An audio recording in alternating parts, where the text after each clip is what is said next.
राजस्थान के भिवाड़ी के खुशखेड़ा करौली औद्योगिक क्षेत्र स्थित प्लॉट संख्या G1/118B में सोमवार सुबह भीषण अग्निकांड की घटना सामने आई है, जहां संचालित एक निजी औद्योगिक इकाई में अचानक आग भड़क उठी। सुबह 9:52 पर पुलिस नियंत्रण कक्ष से रिको फायर ब्रिगेड को सूचना दी गई, जिसके बाद दमकल की गाड़ियां मौके पर पहुंची। चश्मेदीदों के मुताबिक आग ने कुछ ही मिनटों में विकराल रूप धारण कर लिया। फैक्ट्री में केमिकल और ज्वलनशील सामग्री मौजूद होने के कारण लपटें तेजी से फैली। प्रारंभिक जानकारी के मुताबिक हादसे में 8 श्रमिकों की जिंदा जलने से दर्दनाक मौत हो गई है। रेस्क्यू ऑपरेशन के दौरान 8 शव बरामद किए गए हैं, जिनमें से कई शव बुरी तरह झुलसकर कंकाल जैसी अवस्था में मिले। बताया जा रहा है कि हादसे के वक्त फैक्ट्री में करीब 20 से 25 मजदूर काम कर रहे थे, जिनमें से कुछ सुरक्षित बाहर निकलने में सफल रहे, जबकि कई अंदर फंस गए थे। उधर घटना की गंभीरता को देखते हुए पुलिस, प्रशासनिक अधिकारी, दमकल बचाव टीम और चिकित्सकीय दल तुरंत मौके पर पहुंचे। क्षेत्र की घेराबंदी कर राहत एवं बचाव कार्य शुरू किया गया और घायलों को उपचार के लिए अस्पताल में भेजा गया। करीब 1.5 घंटे की कड़ी मशक्कत के बाद आग पर काबू पाया गया। तिजारा डीएसपी शिवराज सिंह, भिवाड़ी एसपी और एडीएम ने मौके पर पहुंचकर स्थिति संभाली। आग लगने के कारणों की जांच शुरू कर दी गई है और प्रशासन ने मजिस्ट्रेट जांच के आदेश दे दिए हैं। इस बीच यह भी दावा किया जा रहा है कि फैक्ट्री के एक हिस्से में फटाका निर्माण का कार्य चल रहा था और आग सबसे पहले उसी के हिस्से में लगी। हालांकि इसकी आधिकारिक पुष्टि अभी नहीं हुई है। कंपनी की ओर से अब तक कोई आधिकारिक बयान सामने नहीं आया है। औद्योगिक क्षेत्र में घटना के बाद शोक और दहशत का माहौल है। वहीं मृतकों के परिजनों में गहरा आक्रोश व्याप्त है। क्या उनकी पहचान हुई? उनके परिवार वालों से बात हुई? देखिए, सुबह जब मैं जयपुर जा रहा था तब रास्ते में मुझे जानकारी आई थी इस दुखद घटना के बारे में। तब मैंने जिला कलेक्टर महोदय और एडीएम साहब से व्यक्तिगत फोन करके इस घटना के बारे में पूरी जानकारी ली थी और उस वक्त जो बताया गया था वो यहाँ करके देखा तो बहुत दर्दनाक और बहुत दुखद घटना है। और इस घटना में 7 श्रमिकों की जान गई है और जिनके सिर्फ अस्थियां ही प्राप्त हुई हैं, पूरी तरह से वो जल चुके हैं। और 9 श्रमिक जिन्होंने अपनी निकल के यहाँ से जान बचाई विस्फोट के बाद, वो सुरक्षित हैं। 4 का इलाज दिल्ली में चल रहा है, बाकी सुरक्षित है। मैं जब विधानसभा पहुंचा तो माननीय मुख्यमंत्री जी के संज्ञान में ये विषय था।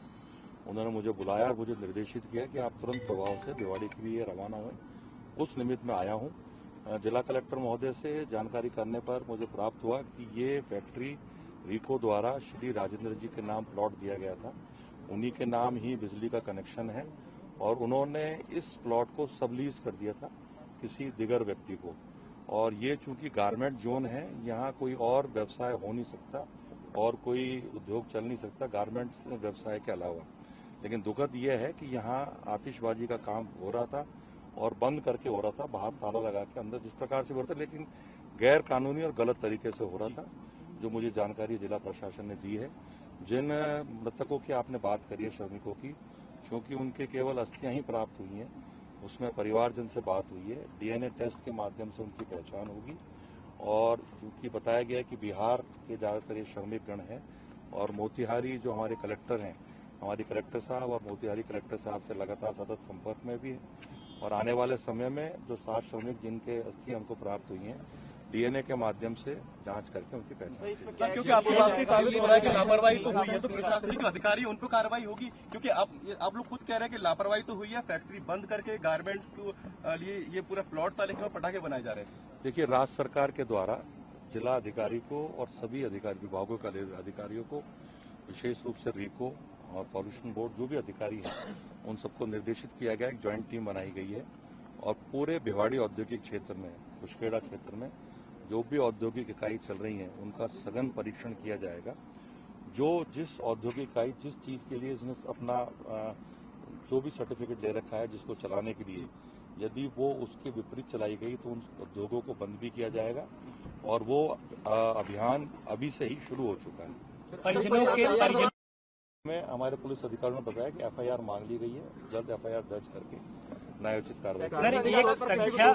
गिरफ्तार हो चुका है? किसी कर्मचारी को दोषी माना है कि क्यों नहीं पता? क्योंकि एक जो आपने अभी कलेक्टर मैडम जारी किया नोटिस, वो 1 महीने पहले भी जारी किया था एडीएम ने कि भाई कहाँ क्या बन रहा है। घटना होने के बाद कार्रवाई होती रहेगी, लेकिन जो लापरवाही हुई है उसके लिए किसी की जिम्मेदारी तो यहाँ पर होगी। देखिए, ये जांच का विषय है।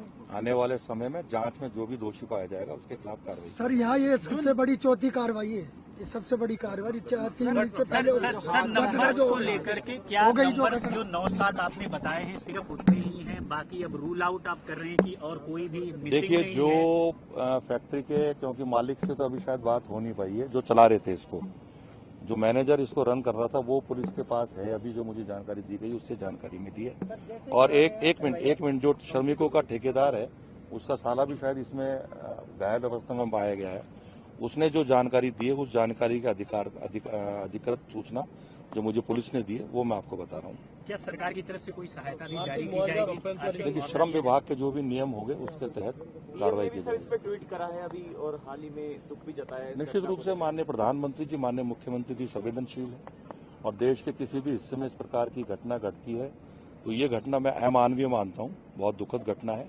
माननीय प्रधानमंत्री जी क्योंकि संवेदनशील प्रधानमंत्री हैं, माननीय मुख्यमंत्री जी संवेदनशील मुख्यमंत्री हैं, इसलिए ट्वीट स्वाभाविक आना। सर विभाग लगातार मॉनिटरिंग करता है औद्योगिक क्षेत्रों की, क्या यहाँ मॉनिटरिंग नहीं की जा रही थी? देखिए मैंने बताया ना कि ये गारमेंट जोन है और आतिशबाजी का काम होना निश्चित रूप से गैर कानूनी है। आने वाले समय में इस घटना को लेकर जांच भी की जाएगी और जो भी दोषी होगा कर्मचारी अधिकारी उसके खिलाफ कार्रवाई की सर जाएगी। इस तरह के हादसे भिवाड़ी और कुसखेड़ा औद्योगिक क्षेत्र में पहले भी आते रहे हैं, केवल आश्वासन दिया जाता है, मंत्री हो चाहे प्रशासन हो, लेकिन कार्रवाई नहीं होती। मेरी तरफ से कोई आश्वासन नहीं दी जा रहा, सख्त से सख्त कार्रवाई माननीय मुख्यमंत्री जी के दिशा निर्देश में की जाएगी। सर आपके विधानसभा में भाषण सुने जाते हैं, आप लगातार त्वरित कार्रवाई करते हो, अधिकारियों को सस्पेंड कर देते हैं, यहाँ पर भी आप आए, किसी के ऊपर गाज गिरेगी? देखिए चूंकि मामला बड़ा है, एक बार जांच कराएंगे, जांच के दौरान जो भी दोषी पाया जाएगा उसको जो भी न्यायोचित कार्रवाई होगी, नियम के अनुसार कार्रवाई होगी, उस पर कार्रवाई की जाएगी। जहां तक आपने विधानसभा की बात करी, विधानसभा में मेरे पास पूरे तथ्य आते हैं और तथ्यों के आधार पर मैं कार्रवाई करता हूँ।